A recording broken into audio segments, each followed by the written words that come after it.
ഇപ്പൊ ഇത്രയെല്ലാം വിവാദങ്ങളിലേക്ക് ഇവള് ചെന്ന് വീഴുമ്പോഴും ഞാൻ കൂളാണ്. എൻ്റെ ഉദ്യോഗസ്ഥര്, എൻ്റെ മേലുള്ള ഉദ്യോഗസ്ഥര്, അവരൊക്കെ ഓർത്തഡോക്സ് ആയിട്ടുള്ള ആളുകൾ. ഇവിടെ ഓഫീസിൽ പറഞ്ഞാലും ലോകം ഒട്ടാകെ പറഞ്ഞാലും ഇവിടെ ആര് പറഞ്ഞാലും ഉഷാകുമാരി അതൊന്നും ബാധിക്കുന്ന പ്രശ്നമേ അല്ല. എനിക്കറിയാം ഒരു 10 അല്ലെ 15 വർഷം കഴിയുമ്പോൾ ശ്രീലക്ഷ്മി പറഞ്ഞത് എന്തായിരുന്നു എന്നുള്ളത് ഇവിടെ തിരിച്ചറിയപ്പെടും.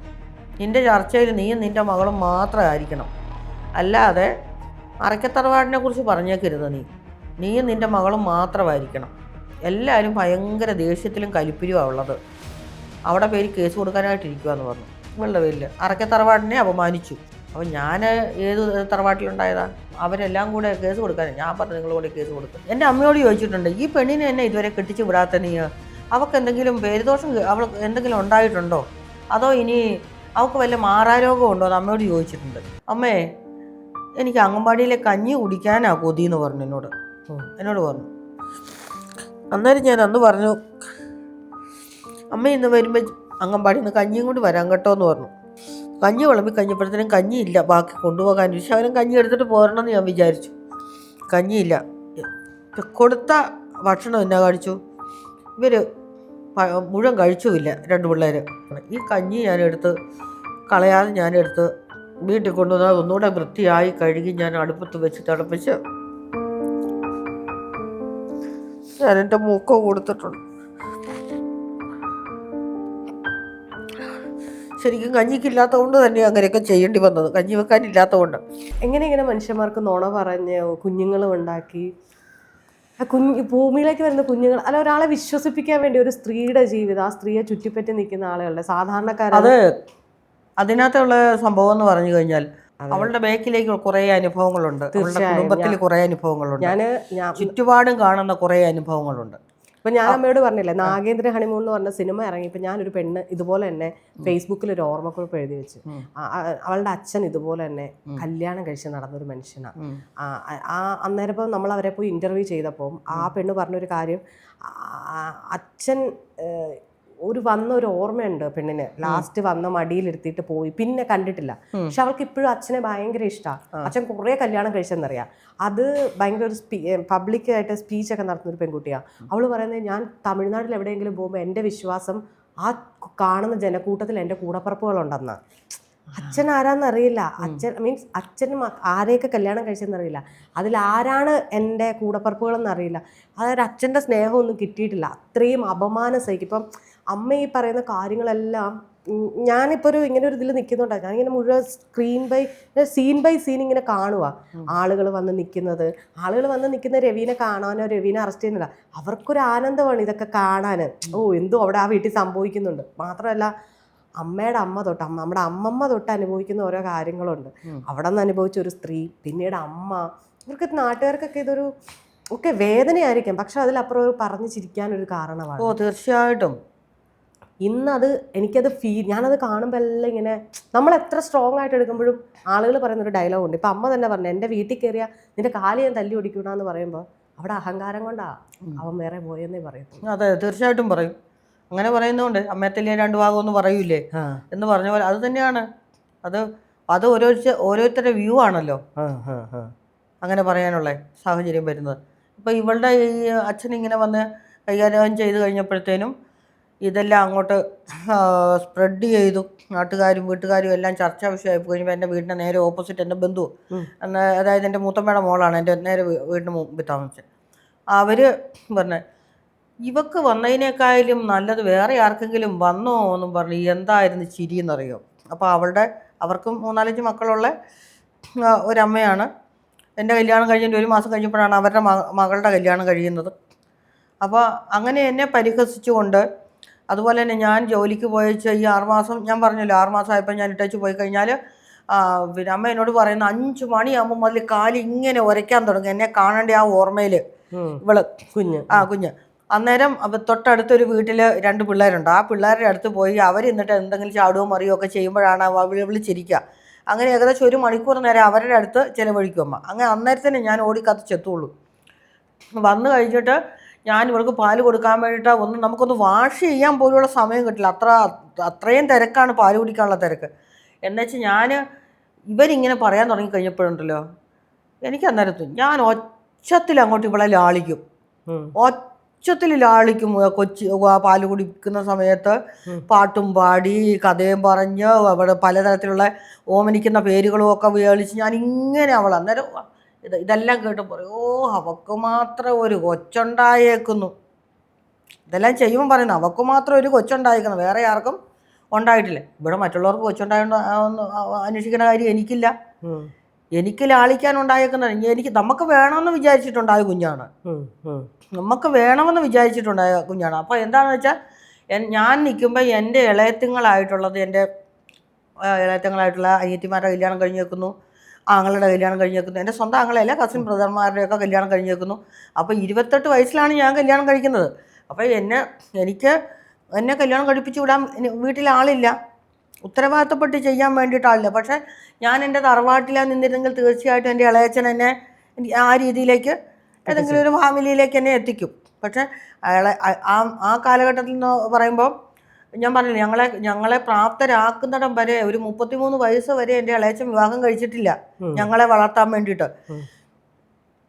അങ്ങനെ പിന്നെ ഞങ്ങൾ 10ാം ക്ലാസ് എല്ലാം കഴിഞ്ഞപ്പോൾ ഞങ്ങൾ പറഞ്ഞ് ഞങ്ങളുടെ ഫോഴ്സ് കൊണ്ടിട്ടാണ് ഇളയച്ചൻ കല്യാണം കഴിക്കുന്നത്. അന്നേരം പറയായിരുന്നു പിന്നെ മണിക്കുഞ്ഞിനെയും കൂടെ, അതായത് എൻ്റെ ചേച്ചിനെ അങ്ങനെ വിളിക്കുന്നത്, മണിക്കുഞ്ഞിനെയും കൂടെ കല്യാണം കഴിപ്പിച്ചിട്ട് ഞാനൊരു ജീവിതം നോക്കുന്നുള്ളൂ എന്ന് പറയുമായിരുന്നു. അങ്ങനെ ഞങ്ങൾ രണ്ടുപേരും കൂടെ പറഞ്ഞാണ് അച്ചാച്ചൻ രണ്ടാമത്, ഞങ്ങൾ അച്ചാച്ചൻ എന്നാണ് വിളിക്കുന്നത്, ഇളയച്ചൻ പിന്നെ വിവാഹം കഴിക്കുന്നത്. അത് കഴിഞ്ഞ് പിന്നെ എനിക്ക് അവിടെ നിൽക്കാൻ പറ്റൂലല്ലോ, അങ്ങനെ നിൽക്കാൻ പറ്റുന്ന അവർക്ക് ഭാര്യയായി, അവർക്ക് മക്കളായി, അങ്ങനെ അവർക്കൊരു ജീവിതം വേണ്ടേ. അങ്ങനെ ഞാനത് അമ്മയോട് ചോദിക്കണം, അമ്മ എന്നാ കാസർഗോഡ് നിന്ന് ഇറങ്ങി ഓടിപ്പോന്നല്ലോ, അപ്പം ഇളയച്ചൻ അന്നേരം പിന്നെ വിളിച്ച് ചോദിക്കോ വരാൻ പറയോ ഒന്നും ചെയ്തില്ല? ഇല്ല, ഞാൻ ആരോടും പറയുന്നില്ല. ഇങ്ങനെ പെട്ടെന്ന് അച്ഛൻ തീരുമാനിക്കല്ലേ ഇന്ന ദിവസം സെപ്റ്റംബർ 18-ാം തീയതി ഈ ചെറുപ്പക്കാരനുമായിട്ടുള്ള കല്യാണം തീരുമാനിക്കുകയാണ് അന്ന് രാത്രി ഇരുന്നിട്ട്. അപ്പം എനിക്ക് സമയമില്ല. 14-ാം തീയതി രാത്രിക്കാണ് തീരുമാനിക്കുന്നത്. 15-ാം തീയതി രാവിലെ ഞാൻ തൊട്ടടുത്ത വീട്ടിൽ പോയിട്ട് ഞാൻ ഈ ചില്ലറ പൈസ വാങ്ങിയിട്ട് ഞാൻ അവിടുന്ന് ഓടുവാണ്. അവിടുന്ന് അന്നേരം അച്ഛനൊരു ലെറ്റർ എഴുതി വെക്കുന്നുണ്ട് ഞാൻ. അച്ഛാ, ഞാൻ അമ്മയുടെ അടുത്തേക്ക് പോകുന്നു, എന്നെ അന്വേഷിക്കണ്ട എന്നും പറഞ്ഞിട്ടാണ് അത്ര എഴുതി വെച്ച മേശപ്പുറത്തൊരു കല്ലും എടുത്ത് വെച്ചിട്ടാണ് ഞാൻ പോരുന്നത്. പിന്നെ ആ പോക്ക് ഞാൻ പിന്നെ പോയിട്ടില്ല. ഞാൻ ഇരുട്ടിയിലേക്ക് വന്ന കാര്യം ഞാൻ കൊച്ചച്ഛനോടൊന്നും പറയുന്നില്ല. വീട്ടിലേക്ക് ചേച്ചിക്ക് ലെറ്റർ എഴുതുവാണ് ചെയ്യുന്നത്. ചേച്ചിക്ക് കത്തയച്ച് ഞാനിങ്ങനെ ഇവിടെയാണുള്ളത്, ഇങ്ങനെയുള്ള സംഭവങ്ങളൊക്കെ ഉണ്ട് എന്നെല്ലാം പറഞ്ഞ് ചേച്ചീനെ എല്ലാ വിവരവും അറിയിച്ചുകൊണ്ടിരുന്നു. ചേച്ചീനെ കല്യാണം കഴിപ്പിച്ചേക്കുന്നത് എവിടെയാണ്? ചേച്ചീനെ കല്യാണം കഴിച്ച പയ്യാവൂർ എന്ന് പറയുന്നൊരു സ്ഥലമുണ്ട്. ചേച്ചി കുഴപ്പമില്ലാതെ ജീവിക്കുന്നുണ്ട്, 2 ആൺകുട്ടികളും ഒക്കെ. ഇപ്പം ഞാൻ പറയാം, ഇപ്പം നമ്മളൊക്കെയും ഇപ്പം കഴിഞ്ഞ ദിവസം ഞാൻ പറഞ്ഞല്ലോ, ശ്രീലക്ഷ്മി ഒരു ഇൻ്റർവ്യൂവിൽ കണ്ടപ്പം കരയുന്നതാണ്. എനിക്ക് ആരെങ്കിലും കരഞ്ഞാൽ തന്നെ എനിക്ക് ഭയങ്കര സങ്കടം. ആരെങ്കിലും കരയണ്ട, എന്നോട് ഇങ്ങനെ വിഷമിച്ചെടുക്കുക അയ്യോ എന്നൊക്കെ പറയുമ്പോൾ എനിക്ക് അങ്ങ് ഉള്ളിൻ്റെ ഉള്ളിൽ ഭയങ്കര പെയിൻ വരും. എനിക്ക് എന്തോ ഒരു ഭയങ്കര വേദനയാണ് ആ സമയത്ത്. അപ്പോൾ എനിക്ക് കണ്ടപ്പോൾ ഇങ്ങനെ ആലോചിച്ചു, കർത്താവേ, നമ്മൾ കാണുന്നത് മേളിലുള്ള ഒരു ചെറിയ ഇത് മാത്രം, അതിൻ്റെ താഴെ എന്തോരം മനുഷ്യർ, നമ്മൾ അങ്ങനെ പറയണമെങ്കിൽ അതിൽ അവളുടെ ഒരു പ്രശ്നം, അല്ലെങ്കിൽ അവളുടെ ഇതിൽ എല്ലാവരും കാണുന്നത് ചിരിച്ചോണ്ടാണ് പറയുന്നത്. അതായത് എനിക്ക് തന്തയെ വേണ്ടത്, എനിക്ക് ആ തന്തപ്പടിയെ വേണ്ടത്, എനിക്ക് ആ അപ്പനെ വേണ്ട എന്ന് പറയുമ്പോൾ അത് കേട്ട് നിൽക്കുന്ന ഇപ്പോൾ പുരുഷ സമൂഹത്തിന് അത്രയും ഉൾക്കൊള്ളാൻ പറ്റത്തില്ല, അല്ലെങ്കിൽ സോക്കോൾഡ് സമൂഹത്തിന് അത് ഉൾക്കൊള്ളാൻ പറ്റത്തില്ല. കാരണം അന്ന് അമ്മ പറയുമ്പോഴാണ് കൈ കിട്ടിയാൽ ഇടിക്കാൻ തോന്നുന്ന അവസ്ഥയിലേക്കാണല്ലോ. എന്നുവെച്ചാൽ അയാൾക്ക് ഇതൊരു പറയല്ലോ, ഓരോരുത്തർക്കും ഓരോരോ കള്ളു കുടിക്കുന്നതും പോവലിക്കുന്ന പോലെ തന്നെ ചിലവർക്ക് കല്യാണം കഴിച്ച് അങ്ങനെ ജീവിക്കുന്ന ആയിരിക്കും അവരുടെ ഒരു മാനസികം. പക്ഷെ അതിനിരയാവുന്ന കുറേ കുഞ്ഞുങ്ങളാണ്. അത് ആ ഒരു കാലഘട്ടത്തിൽ എന്ന് പറഞ്ഞാൽ വിവാഹം കഴിക്കാതെ ജീവിക്കുന്ന എന്തോ വലിയൊരു അപമാനം കുടുംബത്തിൽ, ഒരു അപമാനമാണ് കുടുംബത്തിൽ. അവിവാഹിതരായിട്ടുള്ള സ്ത്രീകളുള്ളത് ഒരു അപമാനമായിട്ട്, ഒന്നെങ്കിൽ അവൾ പേരുദോഷം കേൾപ്പിച്ചിട്ടായിരിക്കാം. എൻ്റെ അമ്മയോട് ചോദിച്ചിട്ടുണ്ട്, ഈ പെണ്ണിനെ എന്നെ ഇതുവരെ കെട്ടിച്ച് വിടാത്ത നീ, അവൾക്ക് എന്തെങ്കിലും പേരുദോഷം അവൾ എന്തെങ്കിലും ഉണ്ടായിട്ടുണ്ടോ, അതോ ഇനി അവൾക്ക് വല്ല മാറാരോഗം ഉണ്ടോ എന്ന് അമ്മയോട് ചോദിച്ചിട്ടുണ്ട്, എൻ്റെ അമ്മയോട് ചോദിച്ചിട്ടുണ്ട്. അപ്പോൾ കല്യാണം കഴിപ്പിച്ച് വിട്ടെങ്കിൽ മാത്രമേ ഒരു സ്ത്രീക്ക് ജീവിതമുള്ളൂ, കല്യാണം കഴിക്കാതെ അവൾക്ക് ജീവിതമില്ല എന്നുള്ളത് ഇവരങ്ങ് തീരുമാനിച്ചിരിക്കുകയാണ്. വിവാഹം എന്ന് പറയുന്നത് അത്രയും അനിവാര്യ ഘടകമാണെന്നാണ് അന്നത്തെ ആ ഒരു കാലഘട്ടത്തിലുള്ളത്. ഇപ്പം ഇവർക്ക് വേണ്ടാന്ന് തോന്നുന്നത് എന്തുകൊണ്ടാണ്?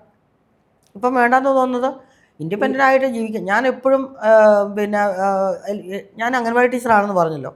ഞാൻ എല്ലാ അമ്മമാർക്കും ക്ലാസ് എടുത്ത് കൊടുക്കുന്ന സമയത്ത് ഞാൻ പറയുന്നത് ആരോഗ്യമുള്ള മക്കളായിട്ട് വളർത്തുക, വിദ്യാഭ്യാസമുള്ള മക്കളായിട്ട് വളർത്തുക, സാമൂഹ്യ പ്രതിബദ്ധതയുള്ളവരായിട്ട് വളർത്തുക.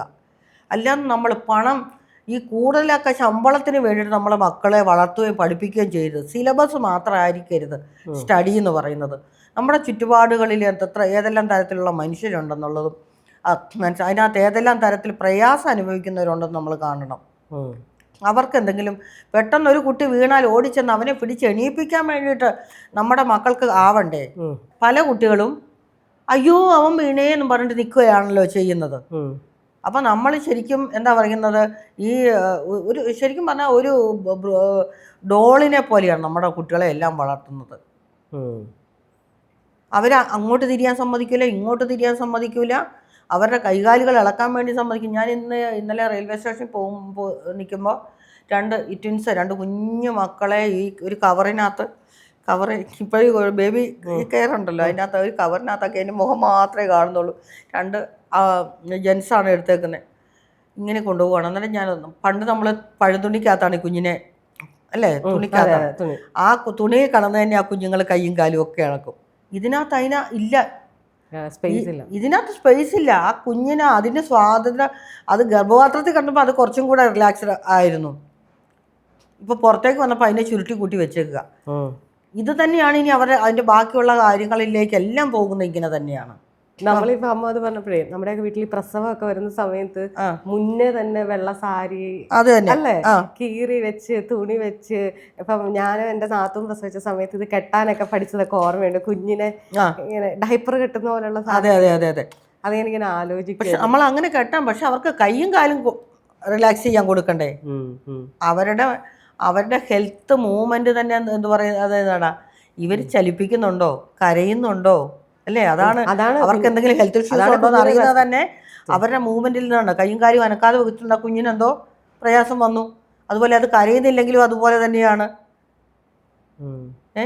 ഇത് അങ്ങനെയല്ലോ, കുഞ്ഞ് ഇച്ചിരി കരഞ്ഞോ ഉടനെ ഹോസ്പിറ്റലിൽ കൊണ്ടുപോയി, എല്ലാം ഹോസ്പിറ്റലാണ്. അല്ലാതെ സ്വന്തമായിട്ട് എങ്ങനെ വേണമെന്നുള്ള ഒരു കെയറിങ്ങിനെ കുറിച്ച് ശരിക്കും അതാ പറഞ്ഞത്, നമ്മൾ സിലബസ് ആണ് പഠിക്കുന്നത്. തീർച്ചയായും. പിന്നെ ഇന്നെല്ലാം റെഡിമെയ്ഡ് അല്ലേ, എല്ലാം റെഡിമെയ്ഡാണ്. അതാണ് കാരണം ഈസി. അതുകൊണ്ട് എന്താ കാര്യം, അതിലൊരു കാര്യങ്ങളുണ്ടമ്മ. ഇപ്പൊ സ്ത്രീ ഉണ്ടായത് ഭയങ്കര ഭാഗ്യമായിട്ടാണ്. അതായത് സ്ത്രീ ഉണ്ടായി 6 മാസം കണ്ടായപ്പോ അമ്മയ്ക്ക് ജോലി കിട്ടി അല്ലേ? ഇല്ലില്ല, 3.5 വയസ്സിലാണ് 3.5 വയസ്സിലാണ് ജോലി കിട്ടുന്നത്. അതിനു മുന്നേ കൂലിപ്പണി എന്ന് പറഞ്ഞാൽ കല്ലും മണ്ണും ചുവന്ന കുന്നും മലയെല്ലാം കയറി കാട് വെട്ടിയും എല്ലാ ജോലികളും ചെയ്തിട്ടുണ്ട്. ഒരുപാട് ജോലികൾ ചെയ്തിട്ടാണ് ഇവളെ വളർത്തുന്നത്. പക്ഷെ അന്നൊക്കെ പട്ടിണിയില്ലായിരുന്നു. കൂലിപ്പണി എടുത്ത് നടക്കുന്ന സമയത്ത് എനിക്ക് എൻ്റെ വീട്ടിൽ പട്ടിണി ഇല്ലായിരുന്നു. പട്ടിണി അനുഭവിച്ചത് ഞാൻ അംഗൻവാടി ടീച്ചറായതിനു ശേഷമാണ്. അതായത് 700 രൂപയാണ് ഒരു മാസത്തെ ഓണറേറിയം എന്ന് പറയുന്നത്. അപ്പോൾ ഞാനൊരു 20 കിലോമീറ്റർ ദൂരെയാണ് ആദ്യം ജോലി ചെയ്യുന്നത്. അപ്പോൾ 2 ബസ്സിൽ കയറി പോകണം. അതിൻ്റെ യാത്രാക്കൂലിയും എല്ലാം ഒഴിവാക്കിയിട്ട് കിട്ടുന്ന പൈസ പിന്നെ അത്രയും ചെറിയ തുക, ഒരു 250-300 രൂപയാണ് എൻ്റെ ഒരു മാസത്തേക്ക് എനിക്ക് എൻ്റെ വീട്ടിൽ കിട്ടുക. അപ്പോൾ ആ കാലഘട്ടത്തിൽ നിന്നൊക്കെ പറയുന്നത് നമുക്ക് അംഗൻവാടിയിൽ മുഴുവൻ സാധനങ്ങളും സപ്ലൈ ചെയ്ത് നമ്മുടെ സെൻറ്ററിൽ കിട്ടൂല. മാവേലി സ്റ്റോറിൽ പോയിട്ട് നമ്മൾ അതിൻ്റെ നാട്ട വാങ്ങണം, ഓയിൽ വാങ്ങണം, അങ്ങനെയുള്ള സാധനങ്ങളൊക്കെ നമ്മൾ വാങ്ങി അംഗൻവാടിയിൽ വേവിച്ച് കൊടുത്തു കഴിഞ്ഞാൽ നമുക്ക് പേയ്മെൻറ്റ് കിട്ടുക എന്ന് പറഞ്ഞാൽ വർഷത്തിലൊരു 3 പ്രാവശ്യമാണ് കിട്ടുക. ഒന്ന് മാർച്ചിൽ കിട്ടും, പിന്നെ ഒന്ന് ഓണം സമയത്ത് കിട്ടും, പിന്നെ ഒന്ന് ഡിസംബർ വർഷം തീരുന്ന സമയത്ത്. ഈ 3 സമയത്തേ കിട്ടുള്ളൂ. അപ്പം നമ്മൾ ഇതിനകത്ത് ഈ ഇത്രയും ചെറിയ ഒരു വരുമാനത്തിൽ നമ്മളൊരു കുടുംബം ജീവിക്കുക എന്ന് പറഞ്ഞാൽ, അതും ചെറിയ മോള്, വയസ്സായ അമ്മയ്ക്ക് മെഡിസിൻ സ്ഥിരമായിട്ട് വാങ്ങുന്ന ആസ്മയാണ് അമ്മയ്ക്ക്. അത് കാരണം അമ്മയ്ക്ക് സ്ഥിരം മെഡിസിൻ വേണം. അന്ന് ഞാൻ നല്ല ഹെൽത്തിയാണ്, പക്ഷേ ഈ ചെറിയ വരുമാനം കൊണ്ട് ജീവിക്കാനായിട്ട് ഒരുപാട് പ്രയാസപ്പെട്ടു. അങ്ങനെ ഒരു സമയത്താണ് സക്കാത്തിന് പോകുന്നത്. ഈ സക്കാത്ത് വാങ്ങിയ കാര്യം പറഞ്ഞിട്ട് ആണല്ലോ അവൾ കരഞ്ഞത്. അപ്പോൾ അത് ഉണ്ടായ കാരണം എന്ന് പറയുന്നത്, ഒരു ദിവസം പറഞ്ഞ പോലെ കയ്യിലുണ്ടായിരുന്ന ചില്ലറത്തോട്ടൊക്കെ തീർന്നു, റേഷൻ വാങ്ങാനുള്ള പൈസയില്ല. അപ്പോൾ അമ്മ എന്നോട് പറഞ്ഞു, അരിയൊന്നും ഇല്ല മോനെ, ഇന്നലെ ഉള്ള പൊടിയരി എടുത്തിട്ടാണ് ഇന്നലെ കഞ്ഞി വെച്ചത്, ഇനിയിപ്പം കഞ്ഞിക്ക് അരിയൊന്നുമില്ല. അന്നേരം ഞാൻ വിചാരിച്ചു എന്നാൽ പിന്നെ അടുത്ത് പോയി നമ്മളെപ്പോഴും ഇച്ചിരി പൈസയൊക്കെ കടം മേടിക്കുന്നൊരു ചേട്ടനുണ്ട്. ആ ചേട്ടൻ്റെ അടുത്ത് പോയി ഇച്ചിരി പൈസ മേടിക്കാം. 10-15 രൂപ മേടിച്ചാൽ നമുക്ക് അരിയൊക്കെ വാങ്ങാനുള്ള പൈസയാവും. അങ്ങനെ പോകുമ്പോൾ വ്യാഴാഴ്ച ദിവസം മറ്റുമാണ്. ആ തൊട്ടടുത്തൊരു പള്ളിയുണ്ട്. ആ പള്ളിയിൽ എന്തോ പരിപാടിക്ക് വേണ്ടിയിട്ട് അവർ പോയതാണ്. ഞാൻ അവിടെ നിന്ന് വേഗം അമ്മയോട് പറഞ്ഞു, പിന്നെ അമ്മ ഞാനൊന്ന് വള്ളിത്തോട്ടി പോയിട്ട് വരാമെന്നും പറഞ്ഞ് സഞ്ചി എടുത്ത് വെറുതെ പോയി. അവിടെ ചെന്നു, ആളെ കണ്ടില്ല. അപ്പം ഞാൻ പറഞ്ഞു എന്നാൽ റേഷൻ കടയിൽ പോയിട്ട്, റേഷൻ കടയിൽ നല്ലൊരു ചേട്ടനാണ്, അങ്ങനെ സാധുക്കളായിട്ടുള്ളൊരു കടമൊക്കെ ചോദിച്ചാൽ തരും. അപ്പോൾ അവിടെ പോയി ചോദിക്കുക. അവിടെ ചെന്ന് കഴിഞ്ഞപ്പോഴത്തേനും അന്ന് ആ ചേട്ടനില്ല, അതിൻ്റെ അനിയനായിരിക്കുന്നത്.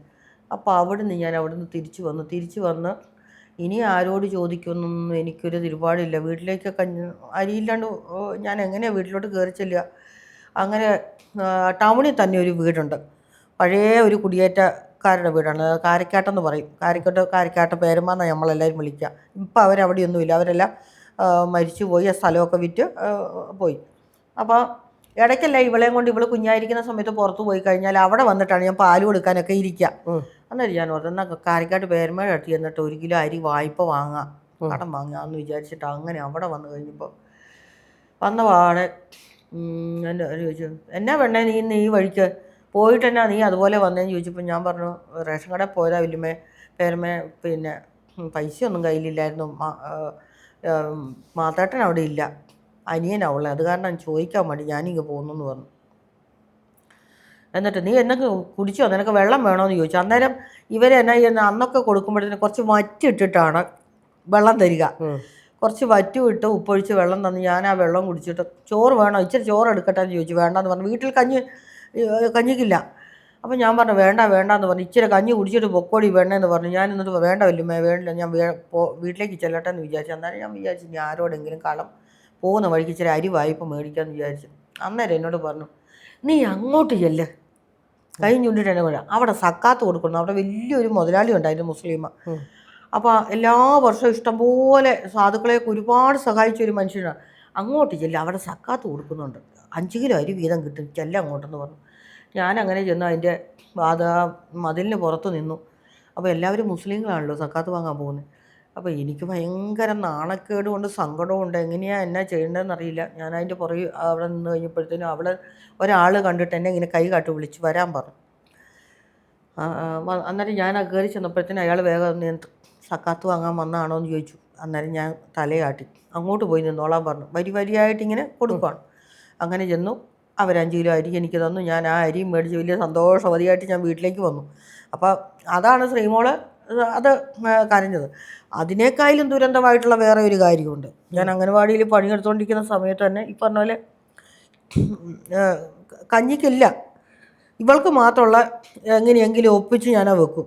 അപ്പോൾ വൈകിട്ടത്തേന് ചോറില്ല. അപ്പോൾ നമുക്ക് ഈ മെയ്സ് പൊടി ഉണ്ട് അന്നേരം. ആ മെയ്സ് പൊടി അംഗൻവാടിയിൽ കിട്ടുന്ന സമയം. അപ്പം ഞങ്ങൾക്കൊരു ഷെയറുണ്ട്. 40 ഗ്രാം കുട്ടികൾക്കാണെങ്കിൽ 80 ഗ്രാം ടീച്ചർക്കും ഹെൽപ്പർക്കും, അങ്ങനെ ഒരു റേഷൻ നമുക്കുണ്ട്.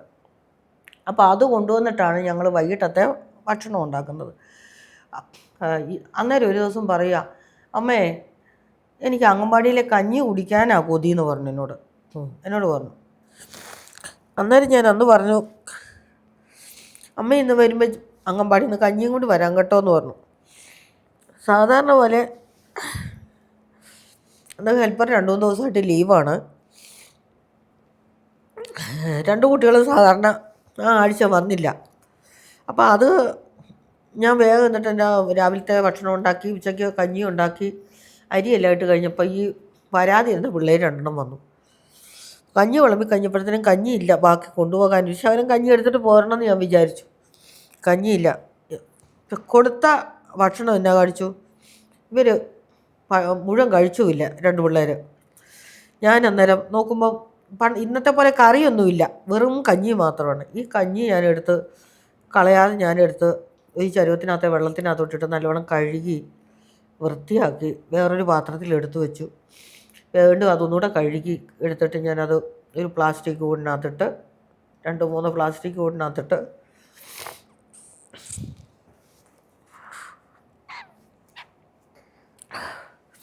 ഞാൻ വീട്ടിൽ കൊണ്ടുവന്ന് വീട്ടിൽ കൊണ്ടുവന്ന് ഒന്നുകൂടെ വൃത്തിയായി കഴുകി ഞാൻ അടുപ്പത്ത് വെച്ച് തിളപ്പിച്ച് ഞാൻ എൻ്റെ മൂക്കോ കൊടുത്തിട്ടുണ്ട്. ശരിക്കും കഞ്ഞിക്കില്ലാത്തതുകൊണ്ട് തന്നെ അങ്ങനെയൊക്കെ ചെയ്യേണ്ടി വന്നത്, കഞ്ഞി വെക്കാനില്ലാത്തതുകൊണ്ട്. അതൊന്നും ആർക്കും അറിയാത്ത കഥകളാണ്.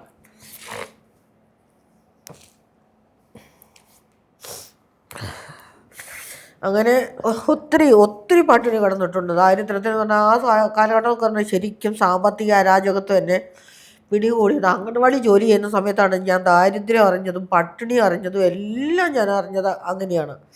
ആ ഒരു കാലഘട്ടത്തിൽ അങ്ങനെയാണ് വളർത്തിക്കൊണ്ട് വന്നത്. പക്ഷേ എന്നതായാലും പഠനത്തിൽ അവൾ മികച്ചതായ കാരണം എങ്ങനെയായാലും ഈ നവോദയയിൽ അഡ്മിഷൻ കിട്ടണം എന്ന് വിചാരിച്ചത് തന്നെ എൻ്റെ കൊച്ചിൻ്റെ പട്ടിണി മാറുമല്ലോ, അവൾക്ക് 4 നേരം ഭക്ഷണം കിട്ടുമല്ലോ, അതായിരുന്നു എൻ്റെ മനസ്സിലെ ഈ നവോദയ എന്ന് പറയുന്ന കാഴ്ചപ്പാടിലേക്ക് പോകുമ്പോൾ തന്നെ ഞാൻ വിചാരിച്ചത് എൻ്റെ കൊച്ചിന് വയറ് നിറച്ച് ഭക്ഷണം കിട്ടുമല്ലോ 4 നേരം എന്തായാലും. അതായിരുന്നു. അങ്ങനെയാണ് നവോദയയെ കൊണ്ട് ചേർന്നതും. പിന്നീട് ഒരുപാട് പ്രയാസങ്ങളൊക്കെ ഉണ്ടായിരുന്നു. എന്നാലും ആ ചെറിയ പ്രായത്തിൽ അവൾ അതെല്ലാം സഫർ ചെയ്ത് അതിൻ്റെ ഒരു എനർജിയാണ്. പിന്നെ എപ്പോഴും പറയായിരുന്നു, അമ്മയ്ക്ക് ആണായിട്ടും പെണ്ണായിട്ടും നീ ഉണ്ടാകണം, ആണായിട്ടും പെണ്ണായിട്ടും നീ ഉണ്ടാകണം, അങ്ങനെ വളരണം, പിന്നെ വ്യത്യസ്തമായിട്ട് ചിന്തിക്കണം. എനിക്ക് ഒരു തൊപ്പി അറിയായിട്ടല്ല ഞാൻ പറഞ്ഞത്. എന്ന് വെച്ചാൽ ഈ വിവാഹം എന്ന് പറയുന്ന ഇതിനോട്, ഈ പ്രോസസ്സിനോട് തന്നെ എനിക്ക് ഭയങ്കര വെറുപ്പായി. പിന്നെ അങ്ങനെ ഞാൻ അവളോട് പറയണം, വ്യത്യസ്തമായിട്ട് ചിന്തിക്കണം, പുതുതായിട്ടുള്ളൊരു ആശയം രൂപപ്പെടുത്തണം. അന്നേരം നമ്മൾ ഇങ്ങനെ ഓരോരോ നേതാക്കന്മാരുടെ കഥകളും ഒക്കെ ഞാനിങ്ങനെ പറയുമായിരുന്നു. ഇങ്ങനെ എനിക്കറിയാവുന്ന കൽപ്പന ചൗളയുടെ കഥ പറഞ്ഞു കൊടുക്കും, പാട്ടുകാരായിട്ടുള്ളവരുടെ കഥ പറയും. എനിക്കത് ഇവളെ ശരിക്കും ഒരു പാട്ടുകാരത്തിയാക്കണമെന്നായിരുന്നേ. ചെറുപ്പത്തിൽ എൻ്റെ ആഗ്രഹം മുഴുവൻ ഒരു പാട്ടുകാരത്തിയാക്കണമെന്നായിരുന്നു. ഞാൻ ഇച്ചിരി എല്ലാം ബേസിക്കലി സംഗീതം പഠിച്ചിട്ടുണ്ട് ചെറുതായിട്ടൊക്കെ. അപ്പം അതുകൊണ്ട് ഞാൻ വിചാരിച്ചു എങ്ങനെയെങ്കിലും ഇവിടെ സംഗീതം പഠിപ്പിച്ച് ഒരു നല്ല രീതിയിലേക്ക് ആക്കണം എന്ന് വിചാരിച്ചു. പക്ഷേ അവൾക്ക് ഉള്ള ടാലൻറ്റ് പഠിക്കാൻ വേണ്ടിയിട്ട് അക്കാദമിക് രീതിയിലേക്ക് ആയതുകൊണ്ട് തന്നെ പിന്നെ അങ്ങനെ അങ്ങ് മാറ്റി. ചെറിയ പ്രായത്തിൽ തന്നെ ഒത്തിരി വായിക്കാൻ വേണ്ടിയിട്ട് 1ാം ക്ലാസ്സിൽ 2ൽ പഠിക്കുന്ന സമയത്താണ്, അല്ല 2ാം ക്ലാസ് കഴിയുന്ന സമയത്താണ് എനിക്ക് ജോബ് ട്രെയിനിങ് വരുന്നത്. അംഗൻവാടി ടീച്ചറായിട്ടുള്ള ജോബ് ട്രെയിനിങ് വരുന്നത്. അത് പാലക്കാട് കൊടുവായൂർ എന്ന് പറയുന്ന സ്ഥലത്താണ്. ആ സമയത്ത് അന്നാണ് ഞാൻ ആദ്യമായിട്ട് ഇവളെ വിട്ട് നിൽക്കുന്നത്. അങ്ങനെ വിട്ടു പോകുമ്പോൾ 2 പേരും കൂടെ റേഷൻ മേടിക്കാനൊക്കെ പോകും. അമ്മയും കൊച്ചുമോളും കൂടെ റേഷൻ മേടിക്കാനൊക്കെ പോകും. അന്നേരേ പറയും, അമ്മമ്മ എനിക്ക് ബാലരമ മേടിച്ച് തന്നാൽ മതി എന്ന് പറയും. മുട്ടായിയോ ബിസ്ക്കറ്റോ ഒന്നും മേടിക്കാൻ പറയില്ല. അമ്മമ്മ എനിക്ക് ബാലരമ മേടിച്ച് തരാൻ പറയും. അങ്ങനെ ബാലരമ വായിക്കും. കുഞ്ഞായിരുന്നപ്പോൾ കളിക്കുടുക്ക വായിക്കും. കിട്ടുന്ന ബുക്കിനകത്ത് കുഞ്ഞുനാൾ അംഗൻവാടി പോകുന്ന ആ സമയത്തൊക്കെ എന്ന് പറഞ്ഞാൽ കിട്ടുന്ന പുസ്തകം മുഴുവൻ കുത്തി വരയ്ക്കും. എല്ലാം ഞാനിങ്ങനെ അങ്ങ് കൊടുത്തേക്കാം. ബൈബിള് വീട്ടിലുണ്ടായിരുന്നു, രാമായണം വീട്ടിലുണ്ടായിരുന്നു, അതെല്ലാം കുത്തി വരച്ചത് ഇപ്പോഴും ഞാൻ എൻ്റെ ഷെൽഫിൽ സൂക്ഷിച്ച് വെച്ചേക്കാം. ഇവളുടെ ആ ചെറിയ ആ കുട്ടിക്കാലത്തെ ആ കൈവിരലുകളൊക്കെ എനിക്ക് കാണാൻ വേണ്ടി ഈശോയെ കുരിശ കിടക്കുന്നൊക്കെ വരച്ച് വെച്ചിട്ടുണ്ട്. അതെല്ലാം അങ്ങനെ കുത്തി വരയ്ക്കാനും വലിച്ചു കയറി കളയാനും ഒക്കെ ഒത്തിരി നശിപ്പിച്ചിട്ടുണ്ട്. പക്ഷെ എനിക്കതൊന്നും പിന്നെ എന്താ പറയുക, അതിനൊന്നും വഴക്ക് പറയാനൊന്നും തോന്നിയിട്ടില്ല. അതിനൊക്കെ ശേഷം അംഗൻവാടി വന്നപ്പോഴാണ് ഇതെല്ലാം മോട്ടിവേഷനാണ്. ഈ കുത്തുകയും കീറുകയും കീറിക്കളയും ഒക്കെ ചെയ്യുന്നതെല്ലാം ഇവരുടെ ബ്രെയിനിൻ്റെ ഡെവലപ്മെൻറ്റിൻ്റെ ഭാഗമാണെന്നുള്ള പിന്നീടാണ് അതൊക്കെ മനസ്സിലാക്കുന്നത്. പിന്നെ സങ്കടപ്പെടുന്ന കാര്യം എന്ന് പറഞ്ഞാൽ നല്ലോണം അടിച്ചിട്ടുണ്ട് ഞാൻ 1-2 പ്രാവശ്യം. ചില കാര്യത്തിൽ നന്നായിട്ട് അടിച്ചിട്ടുണ്ട്. അത് ഇപ്പോഴും ഓർക്കുമ്പോൾ എനിക്ക് സങ്കടം വരും. എൻ്റെ കൊച്ചിനൊന്നും അറിയില്ല, അതെനിക്ക് അറിയത്തില്ല സത്യം പറഞ്ഞാൽ. ഇപ്പം അമ്മയുടെ ജീവിതത്തിൽ നോക്കുമ്പോൾ അമ്മമ്മയ്ക്കൊരു ജീവിതമില്ല, ഒരു സ്ത്രീ. 2 അമ്മയ്ക്ക് വന്നപ്പോഴും ഇങ്ങനെ. 3 ശ്രീലക്ഷ്മിയിലേക്ക് വരുമ്പോൾ നമ്മൾ എന്താണെങ്കിലും പറയാം, തലമുറ ജീനുകളിലാൽ കൈമാറ്റം ചെയ്യപ്പെടും എന്ന് പറയുന്നുണ്ട്. ഇപ്പം അമ്മമ്മയ്ക്ക്, അതായത് നമ്മുടെ അമ്മൂമ്മയ്ക്ക് ഇപ്പം അച്ഛൻ വന്ന് നിങ്ങളെ 3 മക്കളെ അങ്ങോട്ട് കൊടുത്തത് കൊണ്ട് അമ്മൂമ്മ ആകെ, ഇല്ലെങ്കിൽ സ്വന്തം വീട്ടിലേക്ക് കൊണ്ടുവന്നിരുന്നെങ്കിൽ ഒരു പക്ഷേ ഒരുപാട് ഇതിലും കഷ്ടപ്പെടേണ്ടേ, വിദ്യാഭ്യാസം പോലും കിട്ടുമോ ഇല്ലയോ എന്നുള്ളത് എനിക്കറിയില്ല അന്നത്തെ സാഹചര്യം. പക്ഷെ ശ്രീലക്ഷ്മി ഉണ്ടായി കഴിഞ്ഞപ്പോഴും ചെറുതിലേ മുതലേ ഒരു സ്നേഹവും ഇല്ല, അപ്പൻ്റെ അമ്മയുടെ സ്നേഹം കിട്ടിയില്ല, കുഞ്ഞിനും അത് കിട്ടിയില്ല. നമുക്കിങ്ങനെ ചില സമയത്ത് ഉറക്കത്തില്ലേ പോസ്റ്റ്മോർട്ടം ഡിപ്രഷൻ എന്നൊക്കെ അതെ പറയില്ലേ, അതെ ഇതിന് നമ്മൾ എന്തിന്റെ അവസ്ഥയിൽ പോയി കല്യാണം കഴിച്ചു? അമ്മ പറഞ്ഞാൽ 28 വയസ്സ് വരെ ഒരു ചീത്തപ്പേരും കേൾപ്പിക്കാതെ നിന്ന്, അതെ ഒരു അതെ പ്രണയമോ പ്രേമോ ഒന്നുമില്ല, കെട്ടിയതാട്ടെ ഇങ്ങനെ ഒരു മനുഷ്യന്. അതെ അതെ അപ്പൊ എപ്പോഴെങ്കിലും ഈ കുഞ്ഞെനിക്കൊരു ബാധ്യതയാണ്, അല്ലെങ്കിൽ അയ്യോ സഹിക്കാൻ പറ്റുന്നില്ല, അങ്ങനെ ഇപ്പൊ നമ്മൾ മനുഷ്യരല്ലേ, എപ്പോ വേണേലും ഇങ്ങനെ ഇല്ല, പോകില്ല. ഒരിക്കലും എനിക്ക് അങ്ങനെ തോന്നിയിട്ടില്ല. എന്ന് വെച്ചാൽ എപ്പോഴും എന്താ പറയുക, നമ്മുടെ ഒരു പ്രായമുണ്ടല്ലോ, വിവാഹം കഴിക്കേണ്ട ഒരു പ്രായം, കുട്ടി ജനിക്കേണ്ട ഒരു പ്രായം എന്നൊക്കെ പറയുന്നത് സ്വാഭാവികമായിട്ടും ഒരു സ്ത്രീ എന്ന നിലയ്ക്ക് ഞാനും അതൊക്കെ ആഗ്രഹിച്ചിരുന്നു. അതായത് ഈ 10-27 വയസ്സ്, 27 വയസ്സൊക്കെ ആ ഒരു 25 മുതൽ 27 വയസ്സ് വരെ കാലഘട്ടത്തിലൊക്കെ ഞാനിങ്ങനെ പിന്നെ ഹോസ്പിറ്റലിലൊക്കെ മിക്കവാറും അമ്മേനെ കൊണ്ട് ഹോസ്പിറ്റലിൽ പോകണം, എപ്പോഴും പോകണം.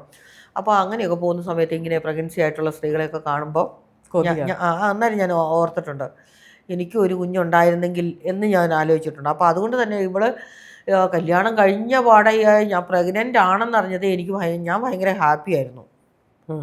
ചിലർ പറയില്ല കല്യാണം കഴിഞ്ഞ പാടെ അയ്യോ ഇത് വേണ്ടായിരുന്നു തോന്നുന്നു. ഞാൻ വളരെ ഹാപ്പി ആയിരുന്നു. എന്ന് വെച്ചാൽ എൻ്റെ ഒരു അതുകൊണ്ട് തന്നെ ഞാൻ എന്തെങ്കിലും ഞാനതാ പറഞ്ഞ നവോദയയിലെ ആ ഇൻസിഡൻറ്റ് ഞാൻ പറഞ്ഞല്ലോ, ഞാൻ അവരോട് പറഞ്ഞു എനിക്ക് വേണമെന്ന് കരുതി തന്നെ ഞാൻ എനിക്ക് വേണമെന്ന് കരുതി തന്നെ ഉണ്ടായതാണ്, അല്ലാതെ നിങ്ങൾക്ക് ഇങ്ങനെ ഗോള് കളിക്കാൻ വേണ്ടിയിട്ടല്ലാന്ന് ഞാൻ അവരോടന്ന് പറഞ്ഞു. ഞാൻ അപ്പം ഞാൻ പറഞ്ഞാൽ ഇനിയൊരു അവിഹിതമായിട്ട് എനിക്കൊരു കുട്ടി ഉണ്ടായെന്ന് വിചാരിക്കാം, ഞാൻ അതും ഒരു അഭിമാനമായിട്ട് ഞാൻ കാണുകയുള്ളൂ. അന്നേരം കുറേ പ്രശ്നങ്ങളൊക്കെ ഉണ്ടാകുമായിരിക്കും, കുടുംബത്തിൻ്റെ ചീത്തപ്പേരോ അല്ലെങ്കിൽ അങ്ങനെയൊക്കെയുള്ള പറയുമായിരിക്കും. കല്യാണം കഴിക്കാതെ അന്നത്തെ കാലത്തെ കുഞ്ഞുണ്ടായാലും അത് അങ്ങനെയാണെങ്കിൽ പോലും എനിക്ക് എൻ്റേതെന്ന് പറയാൻ വേണ്ടിയിട്ടുള്ളത് അത് മാത്രമല്ലേ ഉണ്ടാവുള്ളൂ, ബാക്കിയുള്ളവർക്ക് വേണ്ടിയിട്ടല്ലല്ലോ ഞാൻ ജീവിക്കേണ്ടത്. അപ്പം ഞാൻ അങ്ങനെ കാണുള്ളൂ, അല്ലാതെ ഒരിക്കലും എനിക്ക് എൻ്റെ കുഞ്ഞ് ഭാരമാണെന്ന് എനിക്ക് തോന്നിയിട്ടില്ല. ഒരിക്കലും അങ്ങനെ തോന്നിയിട്ടുമില്ല, ഇന്നുമില്ല. ഇന്നിപ്പോൾ ഇത്രയെല്ലാം വിവാദങ്ങളിലേക്ക് ഇവൾ ചെന്ന് വീഴുമ്പോഴും ഞാൻ കൂളാണ്. എൻ്റെ ഉദ്യോഗസ്ഥർ, എൻ്റെ മേലുള്ള ഉദ്യോഗസ്ഥർ, അവരൊക്കെ ഓർത്തഡോക്സ് ആയിട്ടുള്ള ആളുകളുണ്ട് ഒരുപാട് പേര്. അവരൊക്കെ രഹസ്യമായിട്ട് പറയുന്നുണ്ട്, അയ്യോ ഉഷ ടീച്ചറെ സമ്മതിക്കുന്നു കേട്ടോ എന്ന് പറയുന്നവരുണ്ട്. ചില ആളുകൾ എന്നെ വിളിച്ച് പറയും, ടീച്ചറെ മോളുടെ കണ്ടായിരുന്നു കേട്ടോ, നമ്മളെ ഓഫീസിലെല്ലാം ചർച്ചയുണ്ട് കേട്ടോ എന്നൊക്കെ പറയുന്നവരുണ്ട്. അപ്പോൾ ഇവിടെ ഓഫീസിൽ പറഞ്ഞാലും ലോകം ഒട്ടാകെ പറഞ്ഞാലും ഇവിടെ ആര് പറഞ്ഞാലും ഉഷാകുമാരി അതൊന്നും ബാധിക്കുന്ന പ്രശ്നമേ അല്ല. എനിക്കറിയാം ഒരു 10 അല്ലെ 15 വർഷം കഴിയുമ്പോൾ ശ്രീലക്ഷ്മി പറഞ്ഞത് എന്തായിരുന്നു എന്നുള്ളത് ഇവിടെ തിരിച്ചറിയപ്പെടും, അത് ഉറപ്പായിട്ടും. തീർച്ചയായിട്ടും. ഇപ്പം എൻ്റെ കുടുംബം അതുകൂടെ ഒന്ന് പറയാമല്ലോ, ഞാൻ ഇങ്ങോട്ട് പോരാനുള്ള ഇൻ്റർവ്യൂവിൻ്റെ ഡേറ്റ് നമ്മൾ തീരുമാനിച്ചു. എന്നോട് പറഞ്ഞു അമ്മ പറ്റുമോ സെക്കൻഡ് സാറ്റർഡേ സൺഡേ? ഞാൻ പറഞ്ഞു നോക്കട്ടെ എന്ന് പറഞ്ഞു. എൻ്റെ ചേച്ചിയെ വിളിച്ചിട്ട് ഞാൻ പറഞ്ഞു എനിക്കിങ്ങനെ എറണാകുളത്ത് പോകണമായിരുന്നു, ഒരു ചെറിയ പരിപാടി ഉണ്ടെന്ന് പറഞ്ഞു. വന്ന് 2 ദിവസം അമ്മയുടെ അടുത്ത് നിൽക്കുമോ എന്ന് ചോദിച്ചു കഴിഞ്ഞപ്പോഴത്തേനും നോക്കട്ടെ എന്ന് പറഞ്ഞു. അത് കഴിഞ്ഞ് 2-3 ദിവസം കഴിഞ്ഞപ്പോൾ വീണ്ടും വിളിച്ചപ്പോൾ പറഞ്ഞു പിന്നെ നീ പോകാൻ ഒരുങ്ങിക്കോ, ഞാനങ്ങ് വന്നേക്കാമെന്ന് പറഞ്ഞു. അപ്പോൾ നമ്മൾ ഡേറ്റെല്ലാം ഫിക്സ് ചെയ്തു, പോരാനുള്ള തയ്യാറെടുപ്പെല്ലാം ചെയ്തു. തലേദിവസം നമ്മുടെ ദേശീയ പണിമുടക്കാണല്ലോ, അന്നത്തെ ദിവസം ചേച്ചി വരുമെന്ന് കണക്കാക്കിയിട്ട് ചേച്ചിക്കുള്ള ഭക്ഷണമൊക്കെ ഞാൻ ഉണ്ടാക്കി, പിന്നെ പായസമൊക്കെ വെച്ച്, ചേച്ചിക്ക് ഭയങ്കര ഇഷ്ടമാണ് പായസം എല്ലാം വെച്ച്, പിന്നെ എല്ലാം അമ്മയ്ക്ക് ഒത്തിരി കറികളൊന്നും ഉണ്ടാക്കാനൊന്നും പറ്റത്തില്ല. അപ്പോൾ അതെല്ലാം പാചകം ചെയ്തു, വീടെല്ലാം വൃത്തിയാക്കി എല്ലാം ചെയ്ത് സന്ധ്യ ആകാറാകുന്നിടം വരെയും ചേച്ചി വിളിക്കുന്നേ ഇല്ല. അപ്പോൾ ഞാനിങ്ങനെ വിചാരിച്ചു, അല്ലെ ചേച്ചി എപ്പോഴും എന്നെ വിളിക്കുന്നതാണ്, വിളിച്ചാൽ 1 മണിക്കൂർ സംസാരിക്കുകയും ചെയ്യാം. ഞാനൊരു 7 മണിയായപ്പം 7 മണിയായില്ല, ഒരു 6:30 ആയപ്പം വിളിച്ചു. എന്നെ വിളിക്കാതിരുന്നേ, പിന്നെ എന്തെങ്കിലും പ്രശ്നമുണ്ടെന്ന് ചോദിച്ചപ്പോൾ ചേച്ചിയുടെ ശബ്ദത്തിലെല്ലാം ഒരു മാറ്റം. അന്നേരം ഞാൻ ചോദിച്ചു എന്നാ ശബ്ദം ഇങ്ങ് മാറിയിരിക്കുന്നത്, എന്തെങ്കിലും പ്രശ്നമുണ്ടോ? ഞാൻ വിചാരിച്ചു മരുമകളും അമ്മയുമായിട്ട് ഇനി എന്തെങ്കിലും പ്രശ്നമാണോ അങ്ങനെയാണ്. അന്നേരം ഉത്തരം പറഞ്ഞു പിന്നെ കുഴപ്പമൊന്നുമില്ല, ഞങ്ങൾ പകൽ സമയത്തെല്ലാം വേറെ കുറച്ച് ജോലിയൊക്കെ ഉണ്ടായിരുന്നു, അതെല്ലാം ചെയ്തു, അങ്ങനെയൊക്കെ പോയി എന്നൊക്കെ പറഞ്ഞു. ഞാൻ വിളക്ക് കത്തിക്കട്ടെ പിന്നെ എന്നെ വിളിക്കാമെന്ന് പറഞ്ഞു. 8:30 ആയപ്പോൾ എന്നെ വിളിച്ചിട്ട് പറഞ്ഞു നീ എന്നാ പറയാനാണ് പോകുന്നതെന്ന് ചോദിച്ചു. അന്നേരം ഞാൻ പറഞ്ഞു എന്നാ പറയാനാന്ന് ചോദിച്ചാൽ അവർ ചോദിക്കുന്നതിന് ഉത്തരം പറയും എന്ന് പറഞ്ഞു. അറയ്ക്കത്തറവാടിനെ കുറിച്ച് പറഞ്ഞേക്കരുത്, നീയും നിൻ്റെ മകളും മാത്രമായിരിക്കണം. നിൻ്റെ ചർച്ചയിൽ നീയും നിൻ്റെ മകളും മാത്രമായിരിക്കണം, അല്ലാതെ ബാക്കിയുള്ള കുടുംബത്തിലുള്ള ഒരാളെ പറ്റിയിട്ട് നീ അവിടെ പറയാൻ പാടില്ല എന്ന് പറഞ്ഞു. എല്ലാവരും ഭയങ്കര ദേഷ്യത്തിലും കലിപ്പിലുമാണ് ഉള്ളത്. അവിടെ പേര് കേസ് കൊടുക്കാനായിട്ടിരിക്കുകയെന്ന് പറഞ്ഞു. എന്തിന്? ഇവളുടെ പേരിൽ അറക്കത്തറവാടിനെ അപമാനിച്ചു, അറക്കത്തറവാടിനെ അപമാനിച്ചു, അതാണ് അവർ പറയുന്നത്. അപ്പം അപ്പം ഞാൻ ചോദിച്ചു, അപ്പം ഞാൻ ഏത് തറവാട്ടിലുണ്ടായതാ? ഞാൻ അറക്കിലുണ്ടായതാണെങ്കിൽ എനിക്ക് പിന്നെ എൻ്റെ മകളുടെ മേൽവിലാസം മാറ്റാൻ പറ്റത്തില്ല.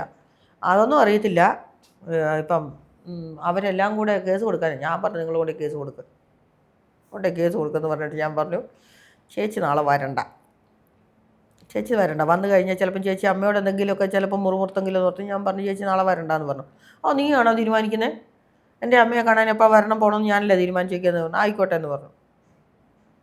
അപ്പോൾ എന്താണ്, നമ്മൾ ശ്രീലക്ഷ്മി പറയുന്ന കാര്യങ്ങളെ ഒന്നും അവർക്ക് ഉൾക്കൊള്ളാൻ പറ്റത്തില്ല. നമുക്കറിയാം, ഈ സമൂഹത്തിനേ പറ്റില്ല. പിന്നെ ഒരു കാര്യം കൂടി ഉണ്ട് അമ്മേ, അമ്മ പറയുന്ന കാര്യം അമ്മയിൽ മാത്രമാണ്. അത് അമ്മ ജീവിച്ചതും അമ്മ കണ്ടറിഞ്ഞതുമായ സാഹചര്യത്തിൽ നിന്ന് അമ്മ പറയുന്നത്, ഞാൻ പറയുന്നത് എൻ്റെത്.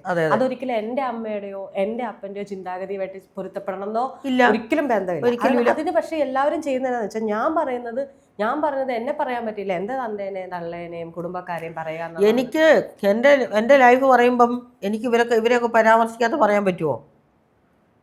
പറ്റില്ല. അവരോട് പരാമർശിക്കാതെ പറ്റില്ല. അത് ഇവളെ സംബന്ധിച്ച് ഇവള് കുഞ്ഞായിരിക്കുമ്പോഴത്തെ ഇവളുമായിട്ട് ബന്ധപ്പെടാത്ത ഒരു കാര്യം എൻ്റെ ലൈഫിലില്ല. അപ്പോൾ അതിൻ്റെ സഹോദരങ്ങളുമായിട്ട് ബന്ധപ്പെടാത്ത പോകുന്നില്ല. ഇവൾക്ക് 6 മാസം പ്രായമായി. ഇവൾക്ക് നമ്മൾ ഹൈന്ദവ ആചാരപ്രകാരം ചോറൂണിൻ്റെ ഒരു സമയമുണ്ടല്ലോ.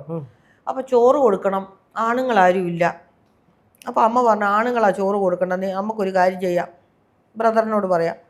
ഞാൻ എൻ്റെ ബ്രദറിന് ലെറ്റർ അയച്ചു, ഇന്ന സമയത്ത് വർഷക്കടവിലേക്ക് വരണം, ഞങ്ങൾ അങ്ങോട്ട് വരും എന്നൊക്കെ പറഞ്ഞു. എനിക്ക് തിരിച്ച് മറുപടിയൊന്നും വന്നില്ല. പക്ഷേ ഇവൻ വരുമെന്നുള്ള പ്രതീക്ഷയിൽ ഞങ്ങൾ പോയി. അവിടെ പോയി ചോറ് കൊടുക്കാൻ 9:10 മണിയായപ്പോൾ ഞങ്ങൾ അവിടെ എത്തി. അവിടെ ഞങ്ങൾ ഇരുന്നു. അപ്പോൾ ഇപ്പം വരും എന്ന് പറഞ്ഞാൽ നമ്മളിങ്ങനെ ഇരിക്കുക. 2:45 കഴിഞ്ഞപ്പോൾ തിരക്കുകളെല്ലാം കഴിഞ്ഞപ്പോഴത്തേനും അവിടുത്തെ തിരുമേനി വന്ന് ചോദിച്ചു, എന്താ അമ്മ നിങ്ങൾ ഇവിടെ ഇരിക്കുന്നതെന്ന് ചോദിച്ചു. ഞാൻ പറഞ്ഞു, ഇങ്ങനെ ചോറ് കൊടുക്കാൻ വന്നതാ, ആങ്ങളെ പിന്നെ വരുമെന്ന് പ്രതീക്ഷിച്ചിട്ടിരിക്കുക എന്ന് പറഞ്ഞു. അന്നേരം പറഞ്ഞു, അതിന് ആങ്ങളെ വേണമെന്നൊന്നും ഇല്ലല്ലോ, അമ്മ കുഞ്ഞിന് പിന്നെ ചോറ് കൂട്ട, എന്നിട്ട് എവിടെയാണ് പോകേണ്ടതെന്ന് ചോദിച്ചു. ഞങ്ങൾ ഇന്ന സ്ഥലമാണെന്ന് പറഞ്ഞു. അപ്പോൾ വേഗം ചോറൂണും കഴിച്ചിട്ട് പോകാൻ നോക്കി, ഇനി അങ്ങെത്തുമ്പോൾ സന്ധ്യ ആവൂലേ എന്ന് പറഞ്ഞു. അങ്ങനെ നമ്മൾ രാവിലെ മുതൽ പോയി ഇരുന്ന് ഇപ്പം വരുമെന്ന് കണക്കാക്കി ഇരുന്ന്. അപ്പോൾ നമ്മുടെ ഒരു പ്രതീക്ഷയാണ്, എൻ്റെ ബ്രദർ എനിക്ക് ഇങ്ങനെയുള്ളൊരു കാര്യത്തിലാണ് എന്ന് വെച്ചാൽ അന്നത്തെ ഒരു കൺസെപ്റ്റ് അങ്ങനെയാണ്, ആണുങ്ങൾ വേണം എന്നുള്ളതേ. ആ പുരുഷനെ നമ്മൾ മുൻനിർത്തി ചെയ്യുമ്പോൾ അതങ്ങനെ അവിടെ ഫെയിലിയറായി. അതങ്ങനെ 10 വയസ്സായപ്പോൾ എന്നോട് പറഞ്ഞു, അമ്മ എനിക്ക് ശബരിമലയ്ക്ക് പോകണമെന്ന് പറഞ്ഞു. അപ്പോൾ ഞാൻ പറഞ്ഞു, മോനെ ഇപ്പോൾ അമ്മയ്ക്ക് ഒരു വഴിയുമില്ല, നമുക്ക് വയസ്സാകുമ്പോൾ പോകാം. വയസ്സാകുന്നിടം വരെ ഞാൻ ജീവിച്ചിരുന്നില്ല, എന്നാ ചെയ്യും, 60 വയസ്സ് എന്ന് പറഞ്ഞു. അങ്ങനെ പറഞ്ഞു. ഞാൻ നേരെ തന്നെ എൻ്റെ ബ്രദറുമായിട്ട് കോണ്ടാക്ട് ചെയ്തു. എന്നിട്ട് പറഞ്ഞു, ചേച്ചി ഒരു കാര്യം ചെയ്തു, അവളെ മാലയിടിച്ചു, നമുക്ക് കൊണ്ടുപോയേക്കാമെന്ന് പറഞ്ഞു.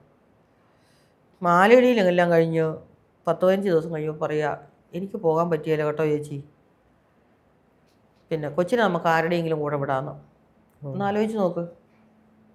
നമുക്ക് നീ വരുന്നില്ലേ, വേണ്ട, ഇനിയിപ്പോൾ 500 മുതൽ ചിലവാകേണ്ടിടത്ത് 5000 മുതലാക്കിയിട്ടാണ് നമുക്ക് പോകാൻ പറ്റുന്നതാണെങ്കിൽ നമുക്ക് പ്രശ്നമില്ല. ഇതിപ്പോൾ അവിടെ ഒരു ആചാരം അങ്ങനെ നിൽക്കുന്നുണ്ടല്ലോ. അപ്പം നമുക്ക് എന്ത് ചെയ്യും? എനിക്കാകെ വിഷമമായി, വല്ലാത്തൊരു സങ്കടത്തിലായി. ഇവളും എല്ലാം ത്രില്ലിലാണ്. ശ്രീമോളെ നല്ല രാവിലെ എണീക്കുന്നു, കുളിക്കുന്നു, ശാരണം വിളിക്കുന്നു, ഭയങ്കര ഭക്തിപരമായിട്ടൊക്കെ ഉള്ള കാര്യത്തിൽ കൂടിയൊക്കെ പോവുക. അങ്ങനെ അപ്പം അമ്മ പറഞ്ഞു, 41 ദിവസം ഇല്ലേ, നമുക്ക് നോക്കാം, ആരുടെയെങ്കിലും കൂടെ നമുക്ക് വിശ്വാസം ഉള്ളവരുടെ കൂടെ പറഞ്ഞു വിടാം, ഇല്ലെങ്കിൽ നമുക്ക് മാല ഊരാം, ഭഗവാന്റെ അടുത്ത് പോയി മാല ഊരാം, അല്ലാതെ എന്നാ ചെയ്യുന്നതെന്നൊക്കെ പറഞ്ഞു. അങ്ങനെ അപ്പോഴേക്കാണ് എൻ്റെ കസിൻ്റെ അളിയൻ വന്നിട്ട് പറഞ്ഞു, അവളെ ഞാൻ കൊണ്ടുകൊള്ളാമെന്ന് പറഞ്ഞു. അപ്പോൾ ഇവളുടെ പ്രായത്തിൽ തന്നെ ഉള്ളൊരു പെൺകുട്ടി അവർക്കും ഉണ്ട്. പിന്നെ ഇവളെ കുടുക്കേന്നാണ് വിളിക്കുക. കുടുക്കേനെ ഞങ്ങൾ കൊണ്ടുപോയിക്കോളാന്ന് പറഞ്ഞു. അപ്പോൾ അവൻ്റെ അമ്മയുണ്ട്, മോളുണ്ട്, അങ്ങനെ അവരുടെ കൂടിയാണ് ശബരിമലയ്ക്ക് വിട്ടത്.